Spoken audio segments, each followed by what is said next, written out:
Intrometidas PB, o podcast que te deixa atualizado sobre o cenário político e jurídico na Paraíba. Aqui o papo é reto, necessário, em tudo aquilo que impacta a vida do paraibano.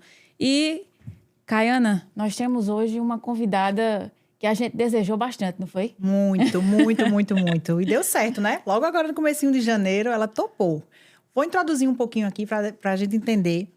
Natural do sertão paraibano, Eita, viu, Priscila? sertaneja. Mulher sertaneja. Foi prefeita de Pombal, deputada estadual, atualmente é secretária de Desenvolvimento da Paraíba. E sua trajetória é marcada em defesa de políticas sociais e direitos das mulheres. Nada como chamar hoje aqui Poliana Dutra para nossa entrevistada de hoje no Intrometidas. Bem-vinda, Poliana. Eu é que agradeço, viu? Um prazer estar aqui, ladeada por mulheres e mulheres que traz a nossa pauta. Acho que isso é importante. Poliana Werton, que tem uma mistura de paraibana com o Rio Grande do Norte ali, né? Meio que potiguar também ali. Como é que é essa vinda para Paraíba, Poliana? Pois é, meu pai era agente da Polícia Federal, meu avô era militar. Eita. Imagina a nossa criação, viu? Lá no Rígida, sertão da Paraíba, com Maria. rigidez. Eita. Meu apelido era do contra, porque eu era do contra, tudo que ele falava. Eu dizia, não aceito, não concordo. Corajosa, né? E aí a gente andou o país quase todo, né? Porque ele já era agente da Polícia Federal e eu nasci em Natal. Depois ele sai da polícia e volta para o sertão e a gente recomeça a nossa vida. Então eu chego em Pombal com 3 aninhos e fui criada lá no sertão da Paraíba, lá no chão duro, na terra batida. Engraçado, eu tive lá em 2020, eu fiz um evento lá de energia. A gente teve a oportunidade de receber o pessoal de toda a ANEEL, Agência Nacional de Energia Elétrica, na UFPB lá, na UFCG, no caso, o campus de Pombal. E foi, enfim, conheço ali a região.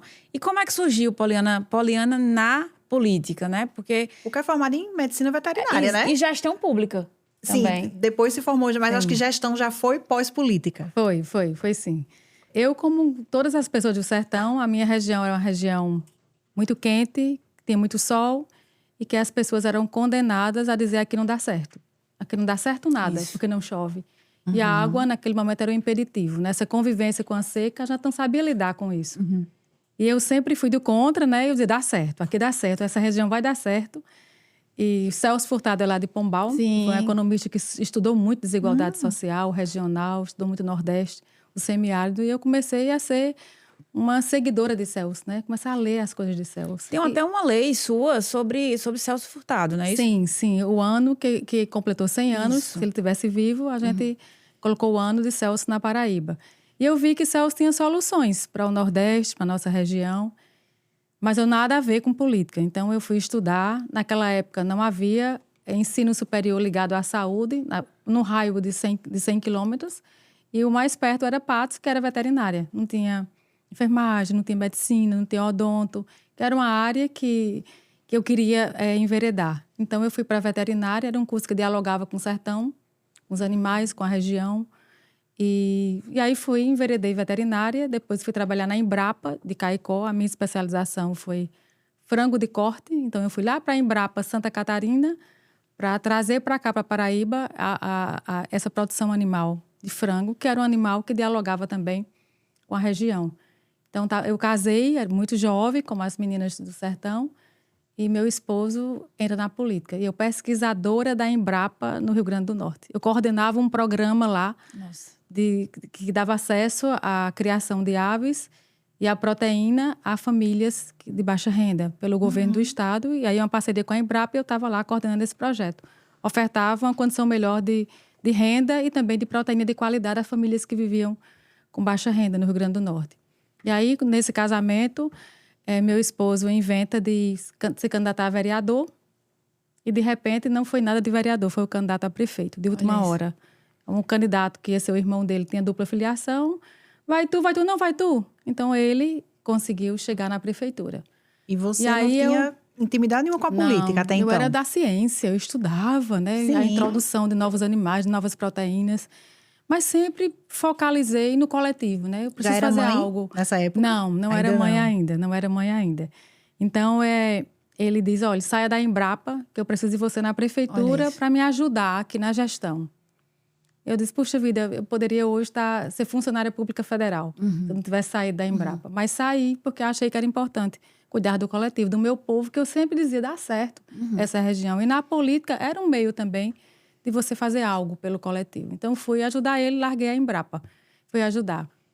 Ele assumiu o primeiro ano e quando completou o segundo ano, ele morre de um acidente automobilístico. Veio para João Pessoa assinar uns convênios na Caixa Econômica e na volta o carro vira e ele morre. Naquela madrugada. Anos, Pauliana? Eu tinha 27 anos, 27, Nossa, 28. muito nova. Era bem jovem. E já estava com um bebê, né, um menininho, Pedro, de 4 anos. Nossa, que barra. E aí não morre só o prefeito da cidade, né? Morre o meu parceiro, o meu companheiro, aquele que a gente estava construindo uma vida, um futuro. E aí eu volto, né? Ele sai da prefeitura, o vice assume e muda a postura. Eram aliados políticos. Na madrugada da morte, o vice troca as fechaduras da prefeitura. Quem era o vice na época? Era Hugo, doutor Hugo. Ele não era do meio político, mas era um médico, e médico no interior é muito forte. É, Uma demais. questão política, Demais, né, com as demais, entregas. demais. Sim. Então, assume, e por uma questão de justiça social, né, ele botou todo mundo para fora, e começou a governar da forma dele, e houve uma revolta popular muito forte, que nem eu sabia do alcance dessas pessoas, né? As pessoas começaram a se determinar coletivamente, grupos de pessoas, de famílias, e dizer assim, não aceitar aquele modelo de gestão, porque Jário havia morrido e não estava mais lá para se defender. Então, grupo de motoboys, mototáxi, lá no sertão, que é muito forte. Aqui também, transportes alternativos. Se reuniram, mais de 400 motos, foram para frente da minha casa, isso tudo da cabeça deles. E dizer, olha, a gente veio aqui dizer a você que quando você não tiver mais crédito no seu celular, é a gente que vai botar. Olha que legal. Daqui a pouco um grupo de lavadeiras de roupas, porque lá em Pombal tem rio e tem uma parte cultural que as pessoas vão para as pedras lavar roupa no rio. Sim. Chegaram lá em casa, olha, Dona Fátima vai lavar sua roupa essa semana, na próxima é Josefa, na próxima é Paula. Durante o ano todo a gente vai cuidar de você. Então as pessoas começaram a se determinar e dizer assim, a gente é que vai resolver isso, você não. Então, elas cuidaram de mim, né? E naquele momento eu não poderia cuidar só da minha vida. Porque naquele momento da morte, eu poderia pegar na mão do meu filho e fazer outro curso. E Campina, cuidar da minha vida. E mais uma vez eu digo, não, eu vou... A Embrapa também foi assim. Eu saí e fui para a prefeitura. Na morte, eu disse, eu não vou cuidar só de mim. As pessoas precisam de mim e a história não pode morrer.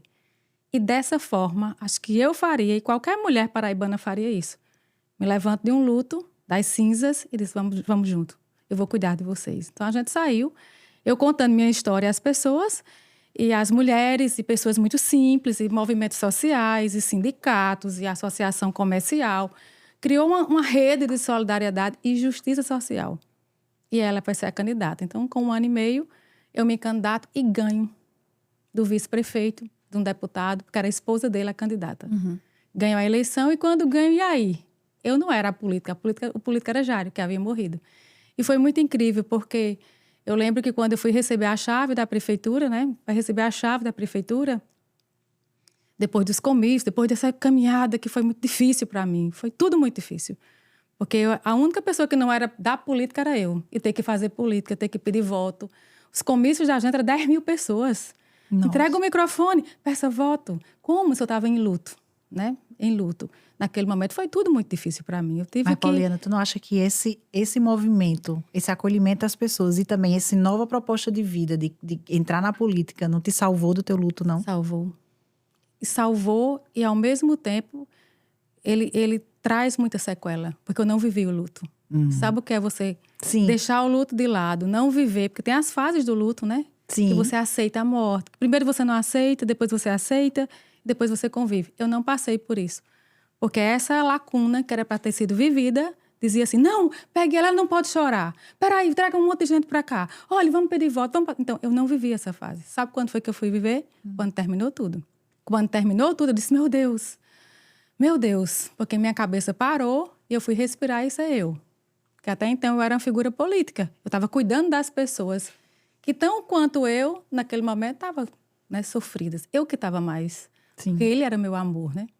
E meu filho, quando eu olhava, dizia, e teu pai? Que você foi esperado, você foi planejado, né? O filho da gente, a gente planejou, né? Eu vou engravidar, vamos engravidar. E ele nasceu e ele cuidava do bebê, assim, como Foi um momento muito bonito, sabe? E morreu na melhor fase, né? Ele tinha 4 aninhos, e o pai estava vivendo um filho, era um filho homem. Enfim, teve essa fase bonita que não viveu, foi cortada essa fase. E aí o filho, que naquele momento carecia do pai e da mãe, eu não pude dar atenção devida porque eu fui cuidar da cidade. Então, tive que deixar meu filho com minha mãe e as pessoas da cidade, que olhavam para o meu filho, vem cá. Aí chegava um homem e fazia, olha, vem cá, eu vou lhe ensinar uma coisa. Eu vou lhe ensinar a andar de bicicleta. Eu vou lhe ensinar a fazer essa barba. Então, o pai de Pedro, naquele momento, quem foi o pai foi os pais, foi os homens da cidade de Pombal. E quem foi a mãe foi eu e as mulheres da cidade de Pombal. Foram todo mundo que cuidou dele. Então, ele foi uma criança muito sociável. Pegava a bicicleta e andava, vem cá, vem comer aqui, já tomou banho. Então, as pessoas começaram a se preocupar muito com ele e comigo. Foi uma corrente de solidariedade. Mas é muito bonito isso, né? Pois é. Como as pessoas conseguem serem solidárias no e momento boas. vulnerável. No momento vulnerabilidade. E a simbiose da sensibilidade sua, de também dizer assim, ó, elas estão cuidando tanto de mim, eu preciso cuidar delas. Sim. Então, isso, para mim, trouxe uma responsabilidade tremenda, porque eu falei, eu não posso errar. Porque quem me colocou realmente foi o povo. Eu não tive interferência, influência de partidos. Né? Na verdade, na época, Lula, né, teve uma participação, que era o presidente especial também nesse momento lá em Pombal, mas eu não podia errar. Eu botei isso na minha cabeça. Eu não posso errar porque eu não sou só a viúva, eu sou uma mulher, eu não estou aqui porque alguém me apadrinhou. Eu preciso mostrar aquilo que eu defendia antes. Olha, aqui dá certo, falta oportunidade. Então, a gestão teria que ser com essa participação popular. E aí, quando eu chego para receber a chave da prefeitura, né, que eu comecei, cadê ele? Era como se assim, a gente vai ganhar, mas ele vai voltar. Ele não estava mais lá. Quando eu cheguei no gabinete, eu disse, cadê ele? Ali era a cadeira dele. Ele não estava mais lá, né? E aí, quem vai me orientar? E você é muito nova, né, Muito Paulina? jovem. Uma prefeitura, Muito nova. enfim, é uma grande empresa pública que você tem que ter noção que aquela empresa tem que dar retorno social. Exatamente. Não é só retorno econômico. Não era só crescer o PIB com as obras de infraestrutura, mas era crescer de forma descentralizada, que as pessoas precisavam estar no centro desse processo, porque elas acreditaram em mim, elas cuidaram de mim. Então, eu fui atrás da universidade. Vem cá, olha, vou deixar uma sala aqui para a universidade me ajudar. Massa, achei isso arretado. Fui atrás da universidade, fui atrás do SEBRAE, dos parceiros do governo estadual, do governo federal. E foi uma gestão, assim, eu acho que foi uma gestão que nem eu imaginei. Foi uma coisa divina. Nem eu imaginei que a gente ia fazer tanto. Por quê? E falando, desculpa até te cortar, mas falando um pouco desse período, né? Então, era uma mulher no executivo, uma mulher competente que, enfim, já tinha um trabalho na gestão pública, mas nem se compara o trabalho político que está à frente de uma prefeitura, né? E você foi candidata a primeira vez, foi candidata a segunda subjúdice, inclusive, fazendo um lead case aí, de repente, no direito eleitoral, né? Então, isso também foi uma coisa, assim, bem disruptiva, bem inovadora, né? Ou seja, instaurando um novo paradigma. E cheia de prêmios, e cheia de resultados positivos. No sertão, né? No que sertão. É um local muito machista. Muito duro, né? E o muito reconhecimento duro. nacional disso, internacional. Como é que foi essa repercussão, essa aliança com o presidente Lula? Ele chegou a lhe ligar, ele chegou a falar contigo. Como é que foi essa experiência nesse momento? Foi. Primeiro, depois da morte, né? Começou uma série de injustiças na cidade. Sim, imagino. Um certo dia, o presidente Lula liga lá para casa de minha mãe, por telefone fixo, a assessoria dele, e diz, eu quero falar com ela. Eu pensei que era um trote, né? Era muito comum um trote no sertão. O que tá te ligando, Lula? Aí minha mãe falou, disse, olha, ela tá tão mal, ela tá tão vulnerável, que se não for realmente alguém, não faça isso com ela, não. Ela tá muito mal aqui. Aí disse, não, é ele mesmo. Aí eu fui falar. Disse, é ele, venha falar, eu nem imaginei. Aí ele disse, olha, eu quero conversar contigo. Você tem como vir aqui a Brasília? Eu disse, não. Nem financeiramente, nem psicologicamente, nem nada. Aí ele disse, traga alguém aí com você, pegue na sua mão e vem que eu quero falar contigo. Aí mandou tudo, passagens, hotéis, eu fui. E quando chegou lá, ele disse, olha, você sabe por que você está aqui? Eu disse, não, nem eu sei por que eu estou aqui. Ele disse, porque Carminha é de Cajazeiras. E ela faz parte da comunicação aqui, é quem me informa sobre Paraíba, Pernambuco e Rio Grande do Norte. E todo dia ela me encheu o saco. Presidente, atenda a viúva. Fazendo sacanagem com a viúva. E eu massacrando a viúva lá. Eu pegava os jornais, naquela época era jornal de papel. Olha aqui, presidente, o que é que estão fazendo com ela? E eu fiquei indignado, porque eu também sou viúvo. E eu disse, ela está sozinha lá, numa cidade do interior. Chama ela, Carminha, para te atender. Então, foi muito mais por Carminha do que por mim. E eu fui, e Carminha disse, olha, Poliana, eu sou mulher, eu sou sertaneja, e quando eu vi as suas notícias, isso me impactou, e eu queria que você viesse conversar com ele. E aí a gente conversou, eu agradeci a Universidade Pública, eu cheguei em Pombal, a UFCG, que foi fruto também do trabalho da interiorização do ensino superior. Quero te agradecer pelo SAMU, que chegou na cidade, né? E antes era difícil, as pessoas ficavam na BR, num lastro de uma caminhonete, e hoje a ambulância vem. E comecei a agradecer, quando eu terminei, ele disse, não me agradeça nada. Você vai ser a prefeita daquela cidade. Isso o quê?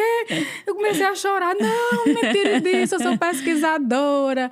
Enfim, né? E começou essa construção coletiva, né? Parte de lá, mas a cidade já havia incorporado isso. E aí, né? Eu chego na prefeitura, vou atrás das pessoas que poderiam me dar suporte na gestão pública também. Eu já tinha um pouco de noção, né? Pelo curto tempo. Sim. Mas já tinha vindo da Embrapa, que era uma empresa também que tinha de excelência na gestão pública, e a gente começou a entender a cidade. Eu fiz uma busca ativa de 1 ano na cidade, entendendo onde era que as pessoas moravam, como elas viviam, de que elas viviam, o piso da casa de que era, se era barro, se era cerâmica. E com essa busca ativa, que demoraram 1 ano, a gente trouxe para a gente elementos que até então eu não conhecia a cidade. A pobreza vive de quê? Qual o diagnóstico que a gente faz desse bairro? Qual é a vocação dessa comunidade rural? Para entender e começar a gerir a gestão pública mais direcionada com aquilo que as pessoas naquele momento enfrentavam. Não sei se foi nessa ocasião, mas houve inclusive uma diminuição, porque pelo que eu estudei, né, em algumas entrevistas, você fala muito do incentivo à agricultura familiar. Sim. Esses arranjos produtivos que o ciclo da agricultura acaba também fazendo com o Estado empreendedor, e você fala muito do Estado empreendedor. E, ao mesmo tempo, as baixas na própria Bolsa Família, né? Sim. Então, não sei se foi nesse período de Pombal que esse resultado já veio. Foi isso mesmo? Foi, começou lá. É interessante que eu dizia assim, meu Deus, eu li tanto Celso Furtado, mas a resposta não estava nos livros, nem estava na economia, na máquina de calcular da prefeitura. Sabe onde veio a resposta do povo? As pessoas que deram a resposta da gestão. Foram elas que disseram como a gente gerir. A gente escutou na busca ativa essas pessoas. Então, tem muitos casos importantes e aí foram motivos de premiações significativas. Vou dizer do final para o começo. Sim. Nós fomos premiados a nível nacional, no Mercosul, a medalha Simão Bolívar. Sim. E na ONU também. Eu fui representar o Brasil em 2015. Fala um pouquinho dessa experiência para a gente. Sim, quando a ONU completou 70 anos. Então, o mundo todo parou e cada país relevante na ONU tinha 12 minutos para fazer uma fala no plenário geral da ONU. E aí o Itamaraty me escolheu. Olha, eu dizia legal. assim, não tem condição. Não tem condição. Eu lá do sertão da Paraíba, eu uma mulher, eu não sou fruto das oligarquias. Eu não tenho um apadrinhamento. Chama São Paulo, que o mundo conhece São Paulo, mas o mundo não conhece o Nordeste, nem Pombal, nem a Paraíba. E aí o Itamaraty disse, a tua história que ele credenciou para você contar ela na ONU. Dá certo, a gestão pública dá certo. E aí eu fui falar disso aqui que eu vou falar agora, das ações que as pessoas pediam para a gestão fazer, e a gestão pública é exatamente isso, tornar um ambiente favorável e oportunizar a vida das pessoas. A gente faz isso, é essa a missão da gestão pública. Então, eu lembro que uma mulher disse assim, olha, eu moro nesse bairro, esse bairro é um bairro muito violento aqui nessa cidade de Pombal, eu não consigo arranjar emprego, porque a cidade não oferta. Emprego, cidade pequena, os empregos é no principal órgão, que é a prefeitura. Sim.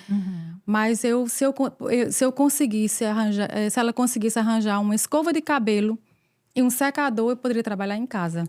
Porque eu não posso sair, eu tenho um filho, eu tenho um marido, eu tenho que dar conta da casa. E essa história são histórias da vida real. Mulheres que ocupam essas tarefas e não conseguem desenvolver seus talentos. E elas arranjem uma escova e um secador que eu posso trabalhar em casa, dar conta das tarefas do lar e também ser empreendedora. Aí a gente, peraí, vamos montar uma incubadora aqui nesse bairro de embelezamento. Colocar mulheres com esse perfil, que é fruto da violência doméstica, não consegue sair disso. E quando eu falo violência doméstica, não estou falando da violência física, não. Psicológica, patrimonial. Sim. São vários tipos de violência que a gente convive e naturaliza isso. E essas mulheres entraram nessa incubadora. E aí eu contratei o melhor cabeleireiro da cidade. É quem vai ensinar o curso de cabelo. A melhor pessoa que fazia unhas é quem vai dar o curso de manicure. E a gente colocou vários profissionais relevantes na cidade nessa incubadora. E incubou essas mulheres, entendendo o talento dessas mulheres. E eu lembro muito forte isso, que no dia da diplomação, que elas foram receber os diplomas dos cursos dessas mulheres, uma mulher se levantou e eu chamei a juíza, a delegada. Teve um momento que a cidade estava gerida por mulheres. A juíza era mulher, a promotora era mulher, a prefeita era mulher, a delegada era mulher. Só faltava o padre ser mulher. Aí estava todos os poderes. Que já poderia, O Vaticano já poderia ter resolvido todos isso. os poderes. Poxa, esse momento é um momento que nunca mais vai acontecer. E eu chamei todo mundo relevante, a empresária da cidade que se deu bem. E aí era uma mesa de mulheres. Que massa. E quando estava lá, em torno de 150 mulheres, uma mulher se levantou e disse, eu quero falar! Aí eu disse, meu Deus! Aí eu disse, passa o microfone. Não, mas nem começou, passa o microfone para ela. E ela se levantou e disse, olha, aquela mulher que mandou o recado para você foi eu. Meu nome é Vânia. E eu, quem cuida da minha casa, e acordava todo dia 3 horas da manhã para lavar a roupa do marido, deixar o café dele pronto, o almoço dele para levar para o trabalho, os filhos encaminhados para fazer esse curso. E todo dia que eu saía, ele esculhambava comigo. Falava mal. Vai fazer o quê? Você não dá certo para ser nada. E eu ia. Teve um momento do curso que eu não conseguia mais nem aprender, porque eu era tão violentada, escutava tanta coisa dele que eu não conseguia aprender mais nada. E o curso colocou uma psicóloga no momento para parar e atender as mulheres. Elas não conseguiam mais avançar. Todas violentadas psicologicamente. E eu terminei o curso. E quando chegou no finalzinho do curso, eu fiquei mais bonita. Porque a gente fazia as práticas na gente. Sim. Então, meu cabelo cortei, eu pintei o cabelo, fiz a sobrancelha, fiz as unhas. Eu fiquei outra mulher. Autoestima, né? E também quando eu tem cheguei em casa, eu queria mostrar ao meu marido que eu estava bem. Ele apagou as lâmpadas da casa, todas as lâmpadas. Ele disse, a partir de hoje, não se liga mais lâmpada depois de 7 horas da noite. Meu Deus. E eu disse, como é que eu vou tirar uma roupa do armário? Eu ligava a lanterna do celular para abrir um armário para tirar uma roupa, porque ele não permitia. E eu disse, meu Deus, ele não quer me ver assim. E fui até terminar o curso. Quando terminei o curso, aí ela recebeu um crédito do Empreender Paraíba. E o Empreender montou o próprio negócio numa puxadinha que tinha numa garagemzinha da casa dela. E ela disse, coincidiu com uma festa da Padroeira do Pombal, festa do Rosário. E, de repente, juntou aí 10, 15 mulheres para o meu salão. Olha, Pauliana, batendo assim. Quando eu terminei a noite, eu estava com dinheiro de pagar a conta de luz lá de casa. Aí esperei ele chegar. Quando ele chegou, eu bati na mesa. A partir de hoje, todas as lâmpadas dessa casa estão acesas. E quem vai pagar sou eu. Se quiser viver comigo agora é assim. Vamos dividir as tarefas. Massa. E isso, para mim, foi libertador. Ela falando. Aí eu disse para nós também, que estamos aqui nessa mesa. Então, essas histórias... Então, entreguei meu Bolsa Família... Porque não preciso mais. Eu ganho mais do que o Bolsa Família. E com isso, gerou uma corrente de solidariedade. Não só com essa ação, uma ação no campo. A mulher que criava galinha, essas galinhas começaram a pôr ovos, vender na feira. E a feira já não suportava porque eram muitos ovos. E foi vender no mercado privado. E quando ela juntava o dinheiro era mais. Entregou também. Então, começou as mulheres se desafiarem. Olha, se eu tiver alguma oportunidade, eu também vou entregar. E dessa forma, 800 mulheres entregaram os cartões para o governo federal. Imagine você devolver dinheiro para o governo. Quem é que devolve dinheiro para o governo? Ninguém faz isso. Foi um nível de elevação de conceito, de consciência. Você só devolve algo para o governo se você conseguir mudar a sua percepção pelo programa. E esse é o papel da gestão pública. Entender o programa, entenda o programa. Ó. Provisoriamente você vai ficar com Bolsa Família. Quando você melhorar, outra pessoa vai ter que ter acesso a isso. Então a gente fez esse papel. E começou essa corrente e chamou a atenção do governo federal, de Patrício, que era o ministro, ligou para mim. Secretária, ninguém pode devolver cartão do Bolsa Família, não. Eu disse, meu filho, o povo está mudando de vida aqui. E eu fui para lá e daqui a pouco foi feito um Globo Repórter só com isso. Tá. Brava gente brasileira. Sim. Foi lindo, elas contando as histórias. Isso aí foi um ponto da gestão. Depois teve outros momentos importantes de empreendedorismo, que gerou renda, que aumentou o nível de acesso aos direitos. Aí veio Minha Casa Minha Vida. Uma coisa foi puxando... A cidade toda se mobilizou nessa gestão. Eu acho que o sentimento de luto fez com que eu não governasse sozinha. As pessoas começaram a ter esse cuidado de governar junto comigo. Eu lembro que uma vez eu ia passando na praça, eu acordava muito cedo para o olhar clínico de mulher, né? De cuidar. Deixa eu olhar se as praças estão organizadas. Deixa eu olhar se está direitinho, se tá, a varrição está acontecendo direitinho. E uma mulher tinha puxado a vassoura da outra mulher. Varra direito! É para varrer desse jeito. Então, o cuidado com a gestão passou a ser missão, não só minha, mas de todo mundo. E acho que a gestão pública tem que ter esse pertencimento. Não é só do governador, não é só o prefeito. As pessoas têm que se envolver nesse processo. Se esse processo motivar, o que é que te motiva para fazer isso? Então, a gente conseguiu despertar isso nas pessoas. O que é que te motiva? Se você conseguiu ter acesso, conseguiu melhorar de vida, vamos motivar outras pessoas. Então, a gente teve indicadores relevantes na área, em todas as áreas. A gente quase zerou mortalidade infantil, materna a gente zerou. A gente conseguiu o segundo melhor IDEB do estado da Paraíba, a melhor escola do estado da Paraíba em nível educacional, porque eu mandei aqui para o Ceará. Minha equipe foi para Sobral, ficou em Brejo Santo vários dias, entendendo o que era aquilo que o Ceará estava fazendo. A gente implementou em Pombal e foi legal, porque a gente elevou muito a educação de Pombal. Isso refletiu no ensino médio, que refletiu no vestibular, que refletiu na universidade que estava chegando na cidade. Então, foi algo que foi interligado. As ações não eram individuais. Não era só a cisterna que você estava recebendo. Era a cisterna que dialogava com a criação de galinha, e daqui a pouco era a entrega do Bolsa Família, daqui a pouco teu filho estava na universidade e você estava com renda. E isso fez com que os indicadores melhorassem, né, sociais, culturais, econômicos, e que a cidade fosse realmente premiada, a gestão. A medalha Simão Bolívar foi isso.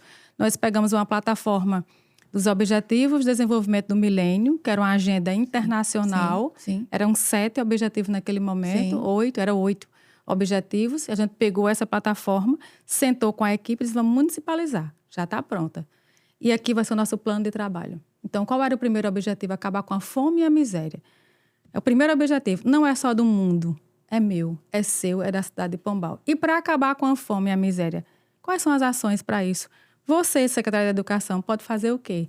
A saúde, a assistência, a infraestrutura. Monte aqui uma estratégia que a gente está tendo o objetivo que é internacional, que nesse momento passa a ser municipal. Nós municipalizamos a agenda internacional, colocamos metas e quando foi no final do ano, minha amiga, virou a chave. Aí lá vai o Itamaraty ligar para mim e disse, Pombal foi a única cidade do Brasil que conseguiu atingir todas as metas do milênio. E você poderia contar essa história, Poliana. Aonde? Ele disse, você vai ter que contar aqui em Brasília, em Porto Alegre. Você vai ter que contar em Belo Horizonte, em Nova York. Aí eu pirei, meu filho, eu não tenho condição, não. Eu sou de Pombal. Enfim, foi uma gestão muito boa, deixou muitos legados. E eu tenho maior orgulho no campo também. Mulheres empreendedoras, empreendedoras com padaria, empreenderam padaria comunitária, agroindústria de polpas de fruta, montamos microindústrias no campo. E eu tive maior orgulho, porque o ano passado, em novembro, eu recebi um telefonema de uma mulher negra quilombola da zona rural de Pombal, dos Rufino, que é uma comunidade quilombola. E da Paz ligou para mim, morrendo de chorar. Olha, eu tô aqui morrendo de chorar. Eu disse, quem morreu? Ela disse, ninguém. Eu fechei o primeiro container. Estou vendendo agora internacional polpas de fruta. Que massa. É isso, né? Naquele momento, a gente impulsionou montando a agroindústria. E ela conseguiu vender as polpas de frutas no setor público, no setor privado, os caminhos do Estado empreendedor, né? Que você abre caminhos para as pessoas avançarem. E ela não esperou só isso. Ela estava já internacional. Vendeu o primeiro container no Paraguai. Participou da mesa da rodada de negócios. Ela disse, Poliana, você tem noção que eu sou aqui dessa comunidade rural, que eu sou negra, filha de mãe solteira, não tinha nem pai, nem referência paterna não tinha. Então, estou aqui no Paraguai fechando o primeiro container. Eu não sabia nem o que era isso. Quer dizer, para mim, que saio, que hoje estou aqui já em outro patamar, que olho e digo, isso é um legado, são as obras de legado que a gente deixa. Eu não estou falando para você as obras de infraestrutura, que foram muitas. Eu acho que foi a prefeita que mais executei obras. E nesse ponto aí, eu acho que existe um legado emocional, um sentimento de propósito muito grande dentro de todas essas ações, né? E assim, eu fiquei muito encantada com a sua história. Inclusive, é muito acessível. Se você coloca... Tem não sei se é a sua sobrinha, acho que é Priscila Huerton. Sim. Ela escreveu um artigo no Brasil Feminista E lá ela traz a sua história com muito orgulho. Eu até me arrepio, porque de fato é bem interessante. Fui lendo cada um e ela cita outros artigos, eu fui lendo outros artigos. Então foi bem instigante estudar sobre Poliana e saber que Poliana é nossa representante. Enfim, tem toda uma identidade da gente. Uma né? mulher com perspectiva feminista, né? Sim, Isso é importante. sim. E assim, eu vejo no seu discurso, Poliana, você fala... Achei muito interessante, porque a gente fala muito, quando a gente fala em violência doméstica, a gente fala da ponta, né? Aí a gente tem que tornozeleira eletrônica pro agressor, a gente precisa ter um abrigo para a mulher, tirar ela de casa, polícia, tudo isso é importante. Mas aí quando você traz essa perspectiva do empoderamento feminino, e a partir dele, com a história de Wanda, que você narrou aí, muito palpável de se ver como a violência... como patrimonial, eu nem dizer nem violência, mas como a situação patrimonial é o primeiro ponto de vulnerabilidade de uma mulher dentro de um relacionamento. E o primeiro ponto de libertação. E o primeiro ponto de libertação. Ô Priscila e Caiana, a violência contra a mulher não é só questão de polícia. Não. A cada vez que você empodera a mulher, que você dá poder à mulher, que você aumenta a renda da mulher, que dá segurança do Estado. Quando eu falo do Estado, é a gestão pública. Sim. Te assegura que vai te proteger. A cada vez que você faz isso, você está prevenindo a violência. Exatamente. Então, a gente não vai só esperar pela polícia fazer o papel. A gente também, eu acho que é isso que a gente, agora, nesses últimos meses, a gente tem visto números avassaladores de violência contra a mulher. Aqui na Paraíba, só em dezembro, morreram 22 mulheres de feminicídio, que é um crime hediondo. Fora os que ainda estão investigando, que realmente não conseguiu entrar como feminicídio. Mas se você olhar, foi assim, 40% a mais do que 2024 no Brasil. Nossa. É assustador. É assustador. assustador. E eu fico a luz do dia? E a luz do dia, e a violência não é um fato isolado. É uma sequência de fatores que chegou e culminou a morte da mulher. E que não é só da polícia, né? Que passa por várias áreas. Eu queria só puxar para uma pergunta para a Poliana agora sobre violência. E aí eu quero saber da sua posição como mulher dentro da política. A violência de gênero dentro da política. Você passou por isso? Eu imagino que sim. Primeiro, né, nesse primeiro momento que você já narrou pra gente, né, do luto e de você ficar numa situação de vulnerabilidade e as pessoas lhe acolherem. Mas, assim, durante toda a sua trajetória, como é ser política, ser mulher, né, se colocando na política, num ambiente que é muito masculino, muito, né, o patriarcado está enraizado ali? Deixa eu só lhe dizer algo e que isso não seja assustador para as mulheres. Eu vivi violência política a partir do momento que eu disse que era candidata, até hoje. Isso nunca mudou. Até hoje. Até hoje a gente sofre violência política. E afasta muitas mulheres de se candidatar a qualquer coisa. É tóxico. Afasta, isola a gente da política, porque é diariamente. E só para enfatizar o que você está dizendo, a gente vive também momentos, a gente vai, se capacita, faz isso, faz aquilo outro, cursos de não sei de onde. Aí você olha e vê um incompetente. Porque, sinceramente, eu acho que essa é a palavra. E vê um monte de homem incompetente e um monte de homem invejoso. Porque quanto mais você faz, mais ele se incomoda porque você faz. É verdade. Então, eu acho que a gente chega num momento assim, acho que a gente nunca teve esse diálogo aqui, mas tem que ter essa franqueza, Poliana. Tem. É inacreditável quando você vê uma mulher crescendo, uma mulher deixando resultado, uma mulher deixando legado, mas as conversas políticas, elas estão aqui, atrás dessa cortina que tem aqui. E as conversas políticas, os arranjos, e você tá fora. As decisões. Você tá completamente fora. E você pode falar disso muito melhor do que eu. Mas é impressionante. E é um ambiente que acaba sendo tóxico porque a gente, eu pelo menos, né? Falando de mim, eu sou muito sensível à indiferença. Eu sou muito sensível. Eu tenho uma trajetória muito linear para eu poder aguentar esse meu amigo. Eu vou sair desse aqui, eu não preciso disso não. Você sai logo, né? Porque é isso. Sim. Eu sou muito sensível à indiferença. Eu acho que as mulheres também começam a... Porque é impressionante o quanto eles dão cotovelada, né? Então, fala um pouco sobre isso nesse ambiente político macro que você vive. Na prefeitura era muito comum alguém lhe descredenciar, né? As agressões contra mulheres são agressões ligadas ao CPF dela. É muito particular. As agressões contra o homem é na gestão dele. A gestão dele não fez isso. Na mulher, não. É no seu CPF. E isso na sua aparência, muitas vezes, né? Afasta as mulheres da política, porque as mulheres não querem enfrentar isso. Com os filhos, com os amigos. Escutar palavras de baixo calão. Isso, exatamente. Né, com o CPF da mulher, isso é muito tóxico. Então, fui várias vezes para o Ministério Público de Pombal. Dizia, olha, não aceito mais isso. Mas as penas eram muito brandas naquela época. Sabe o que era? Se retratar, ou se retratar numa rádio, ou entregar a cesta básica. Eram as penas, a penalidade. Hoje, não. A violência política é crime. E a reclusão de 1 a 4 anos, que foi legal. Isso foi um avanço também. A Lei Maria da Penha também é crime hediondo e é a maior pena do nosso Código Penal. E de 40 anos até, se for gestante, se for enfrentar se for gestante ou enfrentar crianças, né? Então, as penalidades estão mais agressivas, mas nem com isso a gente diminuiu números estatísticos. Eu sofri violência política na prefeitura, mas eu sabia que ia enfrentar isso, eu fui para cima, me encalicei, né? Eu pensava na mulher quilombola, eu pensava na mulher da vida real, na mulher do Bolsa Família, dizia, se eu que exerço um cargo eletivo, sofro violência política, e a professora e a lavadeira, elas também sofrem violência. Mas é por elas que eu estou aqui. Tem que ter uma mulher para a gente Isso é verdade. empoderar outras mulheres, né? Referenciar, nós somos a maioria, vamos chegar junto para que a gente possa ser referência e empoderar outras mulheres. Eu tinha isso muito claro para mim. Chego na Assembleia. Eu digo, Assembleia, eu não vou sofrer violência política, porque é um nível, né, no Estado, não é mais no interior. No interior tem a cultura, né, do patriarcado, do bando de Lampião. Então, deixou marcas muito acentuadas. E isso tem sido reproduzido, porque a gente não viu melhora, né? Você vê o filho que reproduz a agressão que o pai está cometendo com a mãe, que seu avô. E onde é que a gente está melhorando isso? Na escola não tem currículo que fale sobre violência contra a mulher, então as crianças reproduzem isso. Eu acho que isso é agressivo. E muitas vezes a rede social, ela justamente reverbera... Fomenta o ódio, né? Fomenta palavras... Tanto é que eu disse assim, onde é que a gente estava que esse cara tá tendo a coragem de falar isso? O que a gente fez? Eu também fico pensando, eu nunca escutei isso. Isso não era normal, não, isso né? não era... Isso, e outra, se eu me sinto... digamos assim, de algum modo agredida, virou mimimi. Eu sou mimizenta. E o cara, ele diz a verdade. E outra coisa, é liberdade de expressão.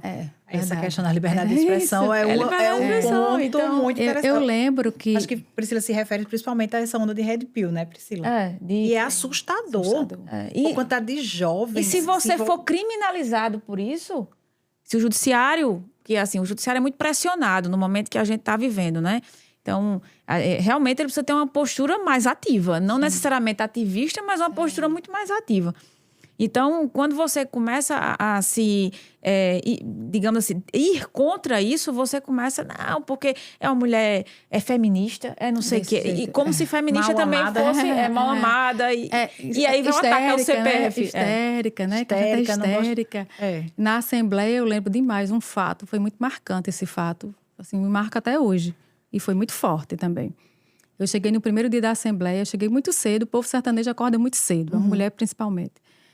E sentei. Quando eu sentei, chegou um deputado e olhou para mim e disse assim, ei, menina, levanta da cadeira que aqui não pode sentar populares não, aqui é só para deputados, que era o plenário. Aí eu falei, mas deputado, eu também sou deputada. Respeite, deputada! Rapaz. Aí ele olhou e disse, deputada? Se assustou. De onde? Eu falei, lá do sertão. De onde? Aí eu disse... Sou de Pombal. Aí eles, de Pombal, de que família? Porque para sentar ali tem que ter uma família. E ele era deputado também, assim? Era. Aí eu disse, não, minha família é uma família simples e Vossa Excelência, com respeito ao cargo, não vai conhecer. Aí ele disse, como chegou aqui? Eu disse, da mesma forma que Vossa Excelência chegou, no voto. Aí ele olhou para mim e disse, é o seguinte, aí se irritou comigo. É o seguinte, essa cadeira é minha. Eu tenho 7 mandatos na casa, todo mundo me respeita e eu só sento aqui. Bora, sai, é minha essa cadeira. Aí eu olhei pra ele, deixa eu ver aqui se essa cadeira tem nome. Me levantei e fiquei de igual tamanho com ele. Sabe de quem é essa cadeira? Da lavadeira de roupa, do motoboy, do agricultor familiar que me botou aqui. Essa cadeira é do povo da Paraíba. Hoje, Vossa Excelência não vai sentar nela, que aqui é o povo que está sentado. Amanhã, chegue cedo. Eu chego muito cedo, aí Vossa Excelência senta, porque hoje é do povo da Paraíba. Então, a gente tem que se esforçar muito para provar que é competente. Né? 2, 3 vezes mais. Ele olhou e disse, ela é braba. Disse a mim, ela é braba. Olha o pronome de tratamento, é braba. E aí, no outro dia, o danado chegou muito tarde, eu sentei na cadeira, mas quando ele chegou, eu disse, vem cá, senta na cadeira. Não, é do povo da Paraíba. E a gente terminou o mandato juntos, assim, ele Poliana, era essa forma que a gente tratava as mulheres. E acho que a gente reproduz isso naturaliza. Terminamos amigos. Esse deputado. Mas era comum eu estar falando. Eu fui presidente da CCJ. Sim. Então, eu estava falando e ninguém estava escutando. Presidente, eu peço atenção aqui. É um assunto importante para o Estado, porque os homens começavam a conversar. Quando eram assuntos ligados à mulher, mamografias no SUS, algo relevante na Comissão de Mulheres, a gente tinha que bater na mesa. Porque eles não importavam, não interessavam aos homens. Aquilo que não interessa aos homens, eles... Sabe o que é que eu noto? Eu ainda dou aula, né? Priscila também, né, Priscila? Na sala de aula, muitas vezes, eu ministro hoje processo do trabalho. E aí, uma vez ou outra, sempre tem algum tema relacionado à mulher no ambiente de trabalho. Sim. E eu percebo que quando eu começo a falar algo mais de posição, o rosto das pessoas, as mulheres, os homens, cara de paisagem. Eu não acredito. Não interessa. É verdade. Não interessa. Tem uma passagem minha com Caiana na instituição que a gente ensinava. Já sei que ela vai contar. Que eu vou contar aqui. Eu nunca contei isso aqui publicamente. Mas, cara, Poliana... A gente ia acabar de se conhecer, não foi, Pri? A gente tinha acabado de se conhecer e eu sempre fui muito assim, muito política, assim, sabe? Eu evito estar entrando em confusão, sabe? Não é nem política a palavra, mas uma pessoa assim que eu Intrometidas, como... mas eu acho que quem é mais intrometida é ela e eu sou... Engraçado, quando a gente pensou no nome, eu disse intrometida, mas na verdade quem é intrometida muito mais é ela. Olha como ela é intrometida. Ela chegou aí e disse assim... Ô, minha gente, peraí. Tinha um folder que anunciava uma pós-graduação de Direito Empresarial. Aí e olha que a faculdade tinha muito mais professoras do que professores homens, né? Aí ela disse assim, oxi, não tem uma mulher que tenha condição de dar uma cadeira de especialização em Direito Empresarial? Minha gente, não é possível, não. Será que não tem uma mulher nessa instituição? E eu escutei aquilo. Eu disse, essa bicha eu tinha acabado de entrar na instituição. E ela, tu fazia pouco tempo também, né? Eu entrei em 2013. Tu entrou em 2016. Pronto. E eu disse, essa bicha é doida. Tem condição. E ela, ó, aqui, ó, só pode ser doido o povo aqui. E não tem uma mulher. Então, cara, eu acho importante ter esse tipo de posicionamento. Tanto é que eu só faço um podcast se for com carinho. E eu sempre fui aquela pessoa, não vou arrumar confusão. Sim. Mas, cara, isso é muito importante. Você chegar e dizer, ó, a sua postura é uma lição. Isso. Porque muitas mulheres ou choravam, como é a história? Isso é o quê? E entrar naquele embate que não era inteligente também, não é racional. É verdade. Então, a sua postura foi de excelência e vamos, né, ter um pouco de Poliana pra gente também. Digo pra mim. Mas isso é rotina. Agora, quando eu disputei o Senado... Na última chapa, meu Deus, eu passei a campanha toda sofrendo violência. Mas peraí que a gente vai falar sobre isso. Chegamos na Assembleia. Sim, aí a Assembleia teve essa passagem, né, desse deputado. E aí você tem que todo o tempo estar provando que você é boa, tá provando que você é competente, tá provando que você dá certo. E o legado certo. na Assembleia? Qual o balanço que você faz como parlamentar numa Assembleia Legislativa? Que é super engraçado, né? Você vê a composição da Assembleia do Estado, da Paraíba, e você vê muito ex-prefeito, né? Tem muitos ex-prefeitos que são parlamentares. É óbvio também aquela tradição, né? Quem tem direito à herança política, né? Quem tem direito à herança política. Lastro.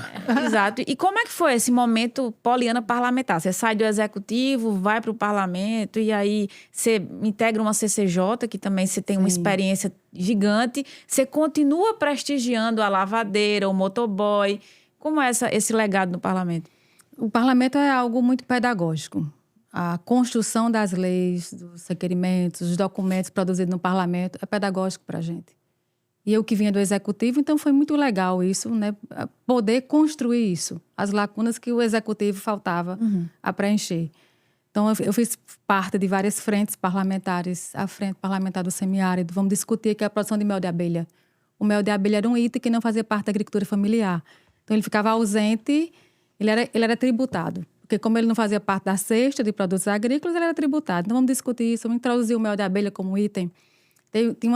Eu fui a terceira parlamentar da casa que mais produziu documentos na casa. E acho que a primeira, projeto de lei. Como mulher, eu acho que teve a primeira mulher. O primeiro foi Val Virgulino, Cabo Gilberto e eu. Olha. Que mais produziu documentos na casa, lei e tudo mais. 450, se eu não me engano, foi mais ou menos isso. Tem uma lei bem relevante. E aí, para a mulher, a gente sentava na comissão e ia discutir o que faltava para a mulher, aumentar o vigor da lei, né, contra a violência contra a mulher. Mas teve algo relevante que eu acho que foi um legado que a gente deixou, que foi a lei do DIU.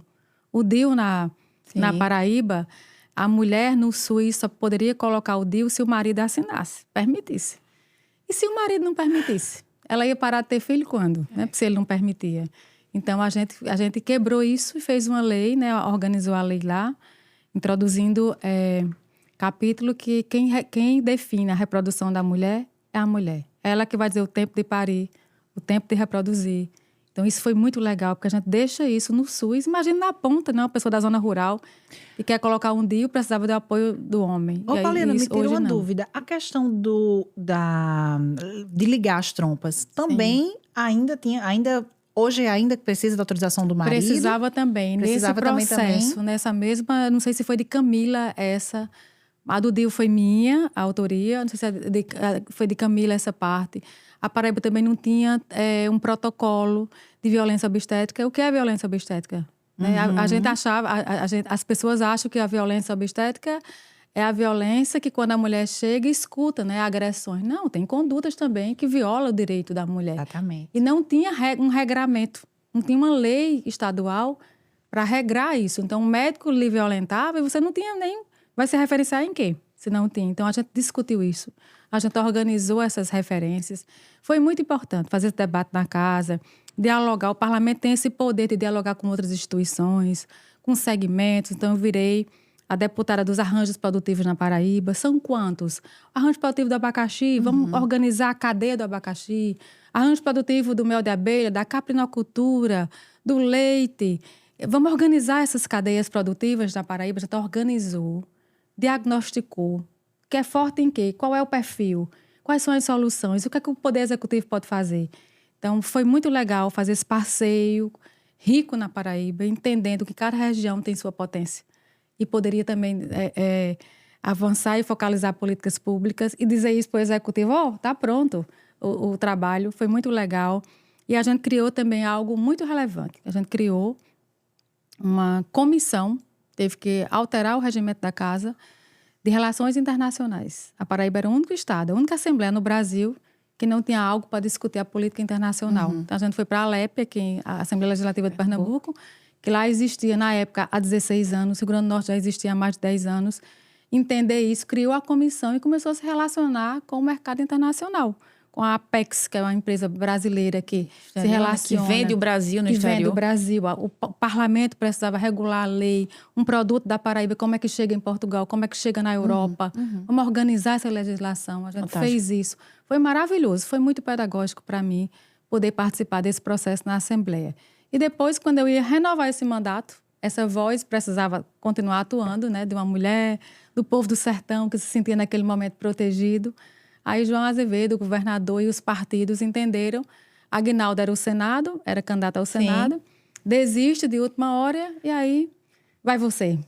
Né? E nesse vai você, Paulina, foram 45 dias e de um cenário de 40 mil virou 500 mil, né? Foi. Isso tudo decorrente também de você conhecer o chão da casa de muita gente. Então, assim, não era poliana. Só em João Pessoa foram 100 mil, não é isso?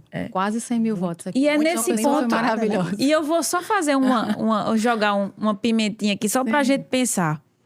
Se intrometer um pouquinho. Se intrometer um pouquinho, que eu não gosto disso. Olha o nome. Mas eu acho que é o seguinte, a gente tem hoje um cenário de muita divergência política, de ataques, né?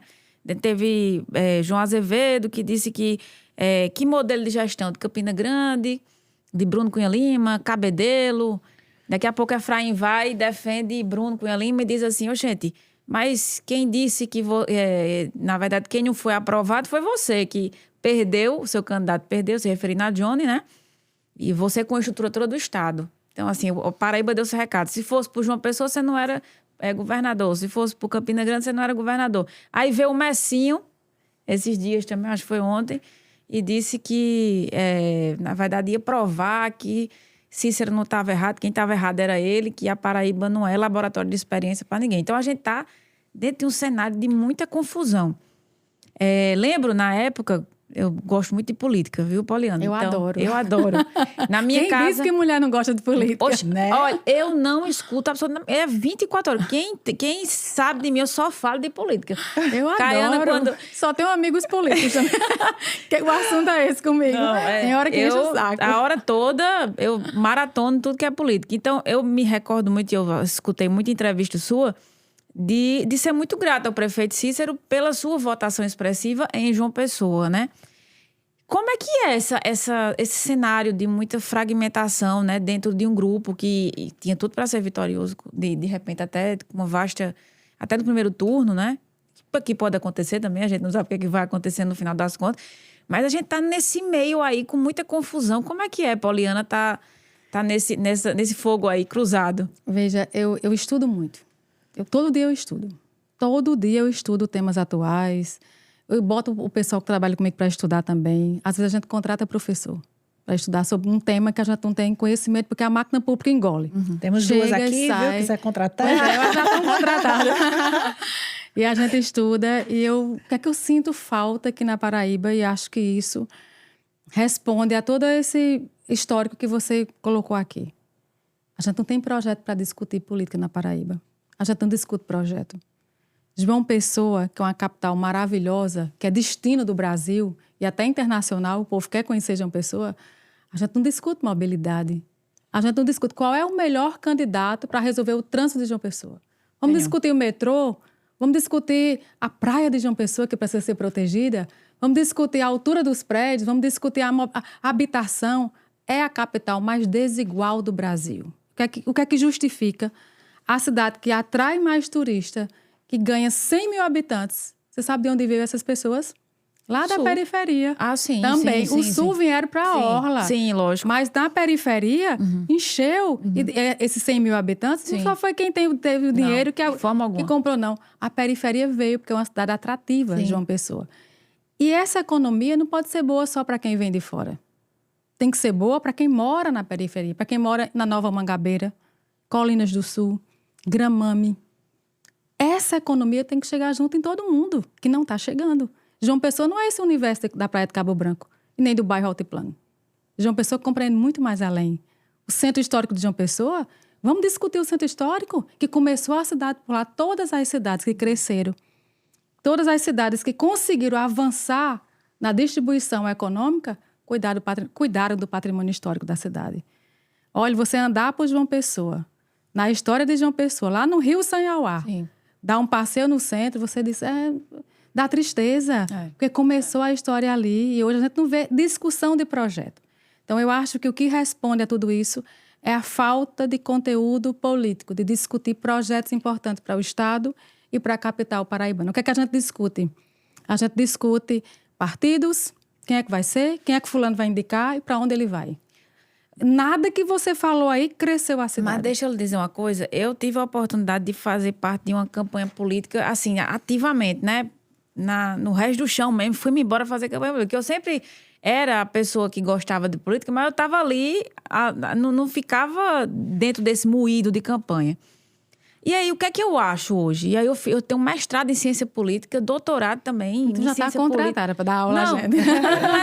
Mas nem é isso. Sabe o que é que eu acho? Eu acho que existe uma população que está muito... Essa massa de manobra. E outra coisa, a briga. Sim. Então, não tem espaço, às vezes, para discussão de projeto. Né? Muitas vezes não tem espaço para discussão de projeto. Ou seja, ninguém está discutindo a melhoria, o avanço do Estado, né, das cidades. João Pessoa hoje, você liga o noticiário, a gente teve com Rafaela Camaraense, falamos da praia, né, com o esgoto que é escoado na praia. Eu tenho falado também com a doutora Cláudia, Ministério Público, com a preocupação ambiental, as pessoas incomodadas com o cheiro. Então, assim, a gente está crescendo, mas a gente tem que ter cuidado com a nossa cidade mesmo, ou seja, como é que a gente vai viver aqui, o trânsito, né, que já não é mais o mesmo, a gente discuta muito, uma pessoa não é mais a mesma. Mas parece que eu fico, não sei se é essa impressão que você tem, né? Você está muito mais em contato com as pessoas do que eu. Mas às vezes eu tenho a impressão que as pessoas não querem escutar isso, querem escutar esse moído dessa politicagem, ou então politiqueiro, né? Essa coisa meio que politiqueiro, um ofendendo o outro. Ô, Priscila, mas se você oferta só isso, as pessoas vão querer só isso. Então vamos começar É igual a fazer... uma música boa. É. Se a gente oferta só o que é ruim, o povo não sabe o que é bom. Então, Intrometidas precisa chegar Tem que ofertar aquilo que é ao bom. máximo de pessoas possíveis, Olha, viu? eu convivo com os mais vulneráveis da Paraíba. Eu conheço a Paraíba, todas as cidades. Eu conheço os 223 municípios da Paraíba. E eu conheço a Paraíba não por aviões. Eu nem ando de avião no estado, porque nem tenho condição de fazer isso. E não conheço nos restaurantes chiques, não. Pouco frequento os chiques. Conheço pelo piso das casas. Pela necessidade das pessoas. Eu adoro você falar Eu conheço isso. Eu conheço pelo chão batido, pelo sol que castiga, que acho nasce massa. aqui e parece que mora na cabeça das pessoas. Então, o que é esse estado em alguns lugares? E o que é que eu tenho percebido? Quando você melhora a vida das pessoas, elas se interessam na política. Quando você corrompe as pessoas, viola os direitos, elas não querem saber da política, porque elas acham que a política foi o motivo delas viverem mal. Por isso que as escolhas políticas da periferia mudou. É alguém que violenta a mulher. É alguém que tem coragem de dizer aquilo que eu não tenho coragem de dizer. Porque elas estão tão sufocadas de não acontecer nada na vida, como se fosse um repúdio. Eu vou votar nesse agora para ver se muda. As pessoas estão vulneráveis Eu voto em protesto, hein? porque a gente violou os direitos das pessoas. Quando você chega num ambiente que as pessoas estão tendo acesso a seus direitos, a qualidade de vida melhora e elas conseguem decidir o que querem para a vida. Apesar de tudo isso que você disse, o povo gosta do moído, o povo gosta de saber para onde fulano vai, para onde, fulano vai ser o quê. O povo gosta desse moído, porque a gente só oferece um moído. Mas as mulheres querem saber se quando adoecer o posto de saúde vai ter remédio. Se meu filho vai ter condição de ter um emprego. Se minha filha vai ter o quê para comer quando eu acordar de manhãzinha. A gente quer saber disso também. O ônibus, a menina que mora lá em casa, a minha colaboradora, eu tive o cuidado de sentar na mesa com ela. Me diga uma coisa, você mora onde? Se eu moro lá na última rua de Valentina, como é que você faz para chegar aqui? Eu vou, pego um ônibus para Lagoa, eu saio 4h30 da manhã para chegar na tua casa cedo. Pego um ônibus para Lagoa, pego outro ônibus para vir para sua casa. Ela pega 2 ônibus, 4 por dia. Isso é terrível para uma mulher. Ela é mãe, ela tem uma filha de menor. Deixar tudo organizado em casa e fazer tudo isso. Mas se tivesse um metrô, não era mais rápido? Se você começar a ofertar soluções para essa dificuldade que é secular, os problemas do passado continuam no presente. O problema é que a gente não resolveu o passado.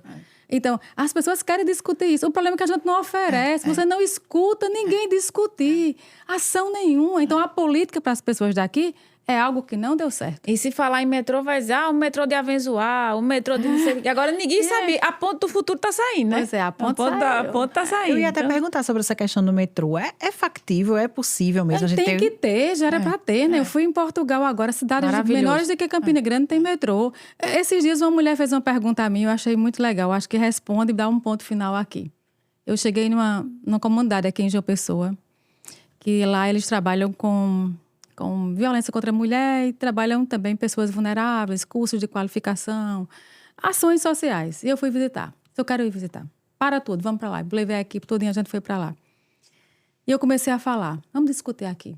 Falar um pouco sobre você. Aí a mulher olhou para mim, quando eu terminei de falar. Ela disse, deixa eu lhe perguntar uma coisa. Qual foi a obra mais importante do governador do estado na Paraíba nesses 8 anos? Aí eu parei e disse, a obra mais importante. Em todas as áreas ele fez alguma coisa.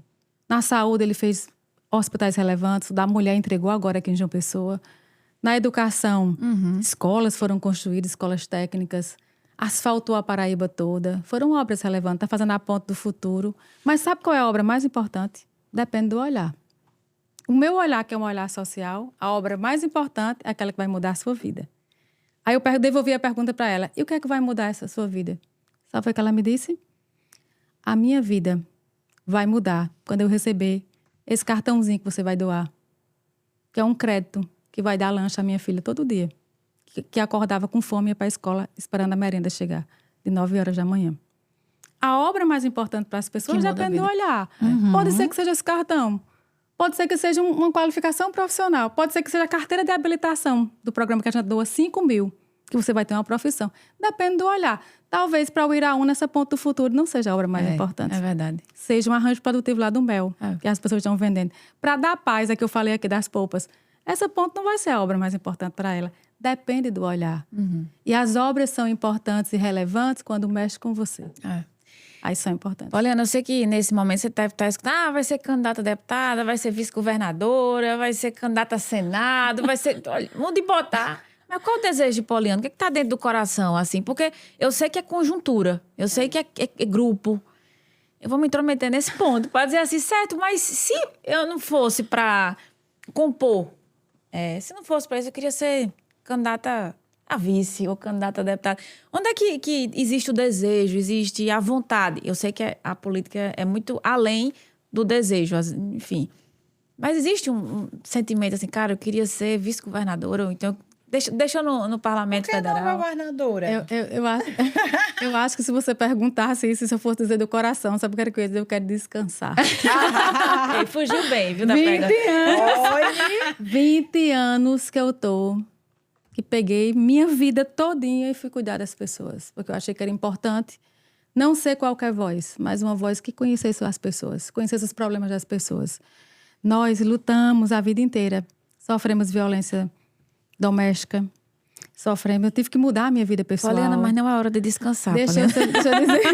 A gente lutou. Você tá muito nova, Poliana. A gente lutou, Caiana, a gente lutou, a gente discutiu, a gente provou que dava certo, mas não viveu.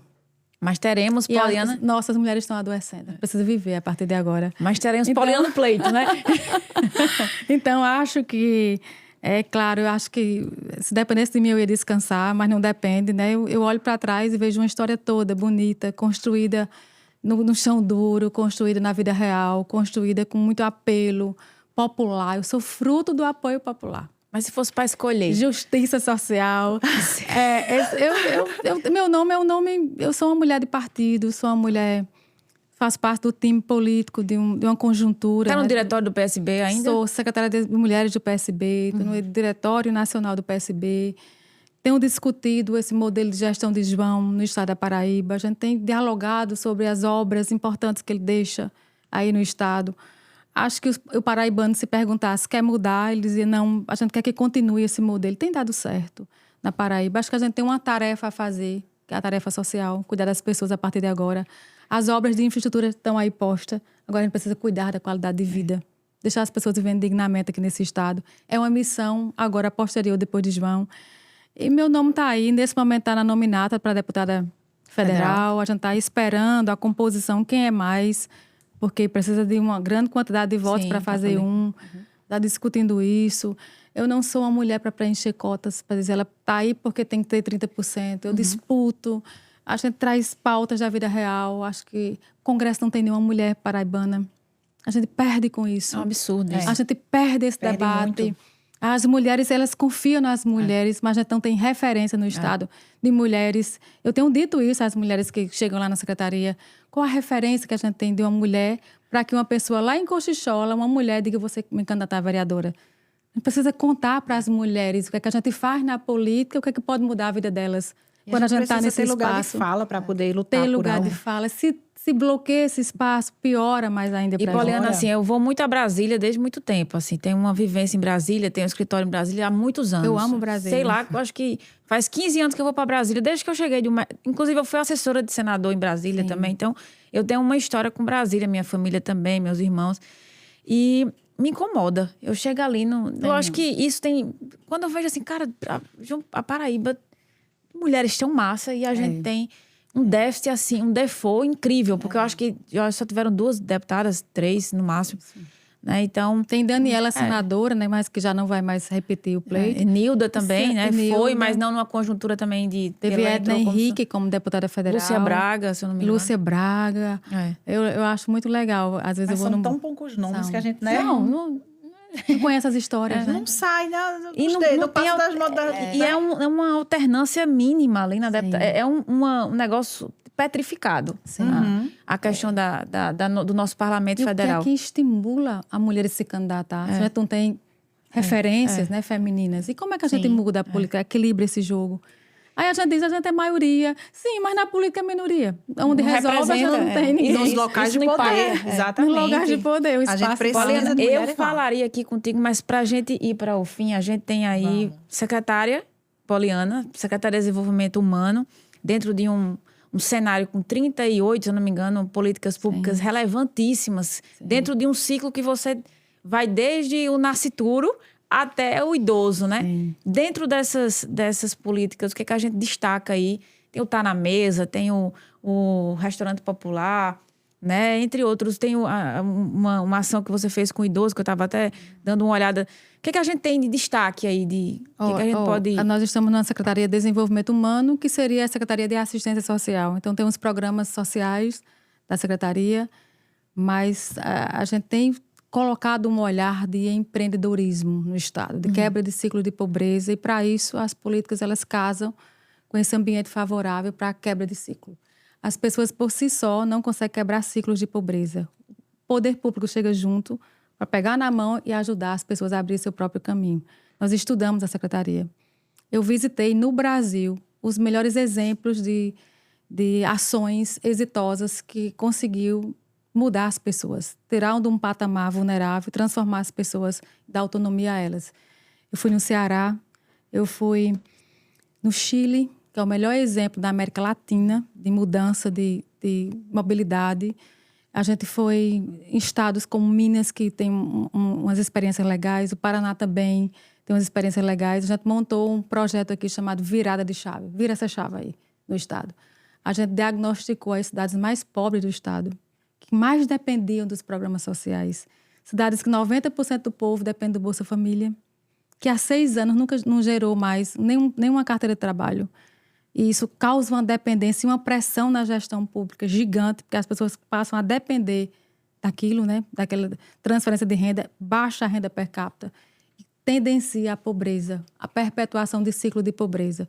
E o que é que a gente poderia fazer para isso? Então, a gente conseguiu fazer um estudo, até pela CEPAL, lá no Chile, Sim. e montar um desenho de superação de pobreza no estado.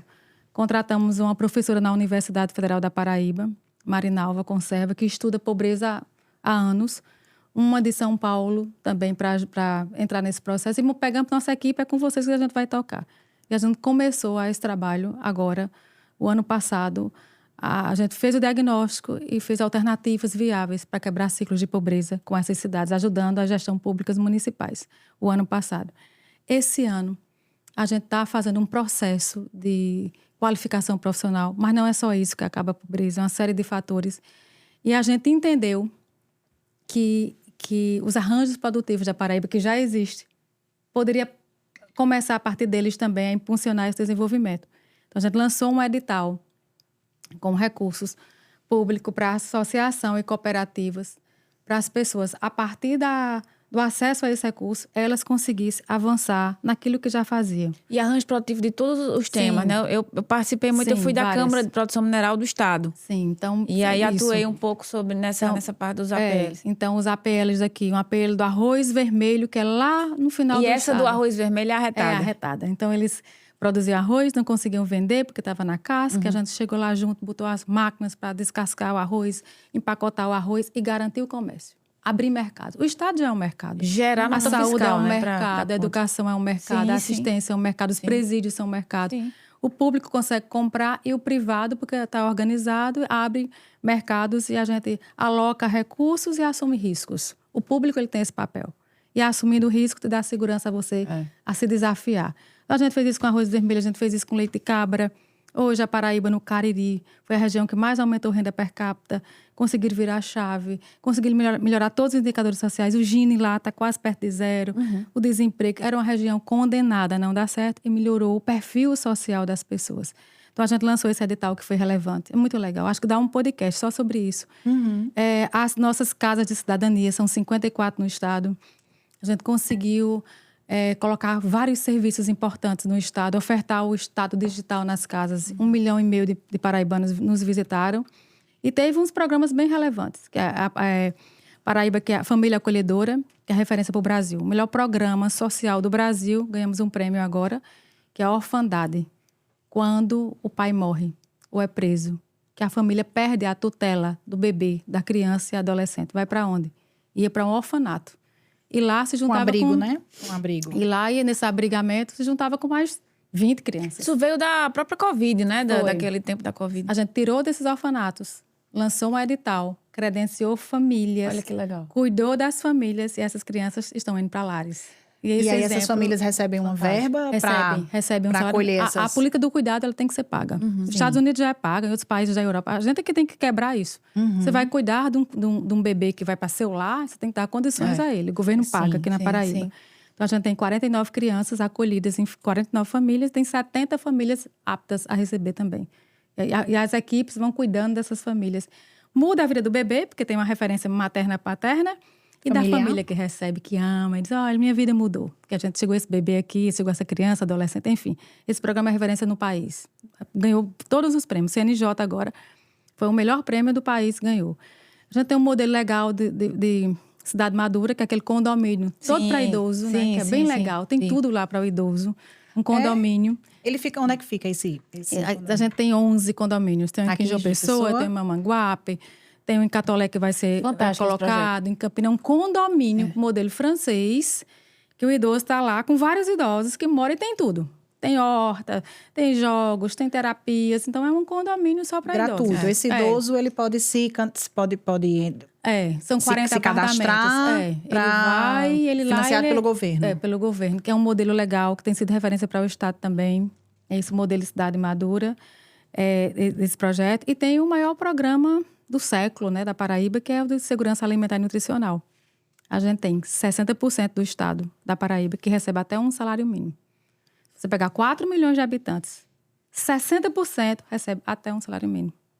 Então, um salário mínimo não te garante a segurança alimentar e nutricional. Você acordar e dizer, eu tenho 4 filhos, ganho um salário, não tenho como sobreviver. Então, para essas pessoas, o governo colocou uma rede de restaurantes populares no estado todo. Todos, que é o programa Tá na Mesa. O restaurante popular oferta a refeição para você comer lá. E o Tá na Mesa você vai comer em casa. Pega quentinha, vai comer com seus filhos ao preço de R$1. Então, ele garantiu a segurança alimentar no estado todo. É um programa relevante também da Paraíba. E outras ações. Os cines da gente são 16 postos. A gente teve balança positiva da empregabilidade. 20 mil carteiras assinadas o ano passado. Foi um saldo positivo na empregabilidade do estado da Paraíba. E a gente conseguiu também avançar naquilo que importa, né? A gente conseguiu tirar da extrema pobreza também uma quantidade relevante de paraibanos. A gente conseguiu tirar 43 mil paraibanos numa situação que ele vivia com até meio salário mínimo e a gente conseguiu melhorar o patamar dele. A gente conseguiu tirar 45 mil famílias de Bolsa Família. Isso é importante também. Elas saíram porque melhoraram de vida. Sim. E os indicadores sociais, o Gini também melhorou um pouco. A gente deu uma mexida, enfim, são 38 políticas públicas, tem que ser um podcast para cada uma. Mariana, tem que voltar sempre aqui. A gente tá super presa. Eu posso dizer Yasnaya Poliana. É o nome russo de Tolstói. Nossa! Yasnaya Poliana Huerton. Para mim, você é Midas. Posso chamar Polimidas. Onde toca vira ouro, viu? Olha aí. Então, meu pai arranjar esse nome aonde? Lá em Pombal. E todos os três são assim, né? O mais fácil é o meu. Mais fácil é o meu. Então, Poli, a gente sempre termina com o entrevistado dizendo uma música que gosta. Pra gente finalizar e dar a trilha sonora. Da sua cara nos nossos cortes. E não pode ser uma poesia, não? Pode. Tem uma poesia. Óbvio. Se você puder recitar, melhor ainda. Todinha. Então vamos lá. Eu recito todinha, sem vergonha alguma de vamos falar embora. Tem uma poesia que é de Fernando Pessoa, que ela remota os tempos da escravidão, que foi quando os navios negreiros saíram lá da África e vieram para cá, de um povo que não era escravizado lá. E aqui foram. Que o nome é Mar Salgado, que fala assim: Ô Mar Salgado, quanto do teu sal são lágrimas de Portugal. Por ti, mães choraram, crianças ficaram órfãos, e noivas ficaram sem seus noivos, para que fosse nosso, ó mar. Valeu a pena? Tudo vale a pena, quando a alma não é pequena. Quem quer passar além da dor, tem que passar além do bojador. Mas Deus escolheu o mar para espelhar o céu. Então, essa poesia é uma poesia que é profunda, né? Rapaz, E eu termino dizendo, valeu a pena essa trajetória política? Valeu, tudo vale a pena, quando a alma não é pequena. Exato. E, Que e nada de descanso, viu, Poliana? Nada de descanso. Nós queremos saber aí Eu vou dessa descansar. Ei, novidade. Poli, cheiro, viu? Obrigada. Obrigada, foi ótimo. Obrigada, Tássia prazerzão. também, que estava sempre ali com a gente e eu ali incomodando ela. Mas, enfim, obrigada. Um cheiro. Amiga, valeu, mais um podcast no ar. E vamos seguindo aí nas redes, Intrometidas PB. @IntrometidasPB. Priscila Maciel também, PB, né? Caiana Vilar, PB. Poliana Huerto, como é que tá lá? Poliana, Poliana Dutra ainda. Poliana Dutra. Poliana Dutra. E, enfim, siga nosso canal, vamos embora, compartilha, né? Esse Isso aí, danado desse algoritmo muda demais, então vamos embora ajudar a gente. Ei, galera, valeu, beijão, Valeu, gente. obrigada. Obrigada.